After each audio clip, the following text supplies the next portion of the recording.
कपड़े धोने वाली बहू। शादी के पहले से ही विभा को कपड़े धोने का बड़ा शौक था। कभी नल के नीचे तो कभी तालाब के पास। अरे मेरी नीली वाली लुंगी नहीं दिख रही है।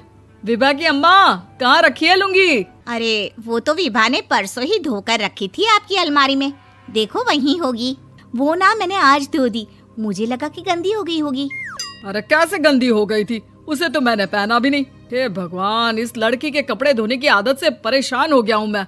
जितना तो घर में राशन नहीं आता उससे कहीं ज्यादा डिटर्जेंट पाउडर का खर्चा है।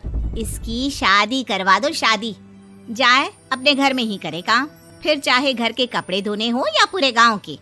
हाँ ठीक बोल रही हो, देखता हूँ मैं कोई लड़का। वो दिन भी आ जाता है जब विभा को देखने लड़के वाले आ जाते हैं। लड़की मुझे अच्छी लगी।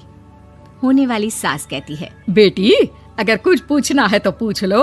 वैसे तो हमारी लड़की बहुत ही शर्मीली है, जो बोल दो वो मान लेती है, इसे क्या पूछना होगा। अरे कैसी बात कर रही हो माँ, मुझे इन लोगों के घर रहना है, सवाल तो कई है।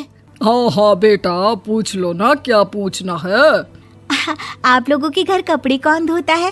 सास का मुंह बन जाता है।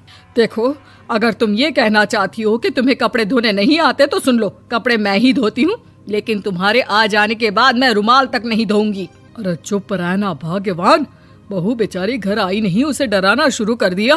वो क्या है ना बिटिया, अभी तक तो ये कल्लू की माँ ही धोती थी, लेकिन अब तुम्हारे पापा तो दहेज में वॉशिंग मशीन देंगे ही।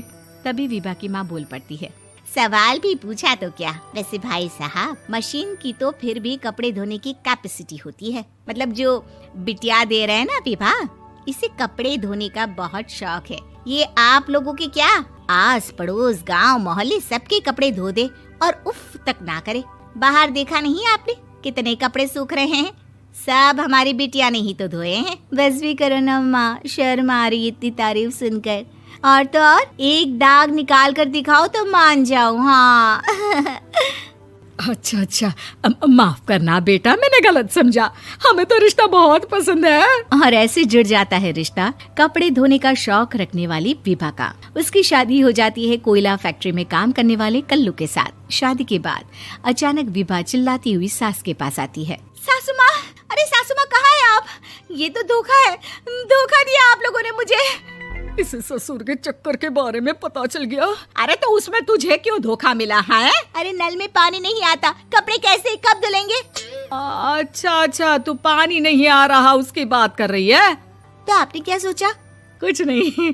अच्छा, तेरी माँ ने कहा था कि कपड़े धोने का शौक है तुझे, याद आया मुझे।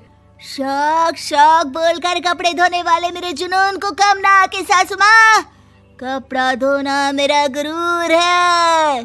तभी पति भी वहाँ आ जाता है। अभी अभी मैंने इसे सनी देओल की फिल्म दिखाई है, उसी के डायलॉग मार रही है माँ। अच्छा सुन, साफ साफ बता रही हूँ, पानी सुबह 4 से 6 और शाम को 10 से 12 आता है, समझी? विभा टाइमिंग सुनकर हैरान हो जाती है। ये क्या भूतों का मोहल्ला है? सुबह 4 बजे उठकर कौन कपड़े धोता है? 4 बजे टंकी में पानी जाता है, फिर सारा दिन धोना ना, किसने मना किया?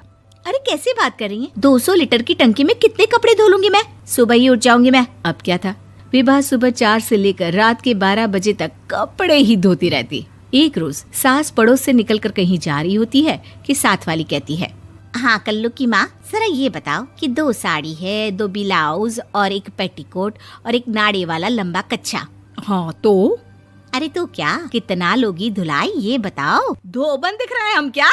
हमारे पति सरकारी नौकरी से अभी अभी रिटायर हुए हैं और बेटा सुपरवाइजर है कोयला फैक्ट्री में। धोबन समझ रखा है हमें। हाय रे कल्लू की अम्मा, माफ कर दो, वो तो मोहल्ले में यही सब बता रहे थे कि तुमने बहू को कपड़ा धुलवाने के काम में लगा दिया है। सास को पड़ोसन की बात सुनकर गुस्सा आ जाता है। वो घर पहुंचती है जहां घर के बाहर ही इतने सारे कपड़े सूख रहे होते हैं जितने कि किसी धोबन के घर पर। अरे ओ कल्लू की दुल्हन, बाहर निकल। माँ जी यहीं आ जाओ, बाथरूम में चादर धो रहे हैं हम। अरे अभी हम धोते हैं, तुमको बाहर निकलो। ये आस पड़ोस वाले बोल रहे हैं कि हम बहू से कपड़े धुलवा धुलवा कर उसे कपड़ा धोने वाली बना दिए हैं। अरे छोड़ो ना माँ जी, किन लोगों की बातों में आती हो? आस पास के लोगों का तो काम ही होता है कि वो किसी तरह सास बहू को लड़ा दे। बहू सारे घर के कपड़े धोती है, ये क्या कम है? बोलिए। सास को भी लग जाता है कि वो बहू का ये सनकीपन नहीं छुड़वा सकती, इससे अच्छा है कि खुद ही चुप हो जाए।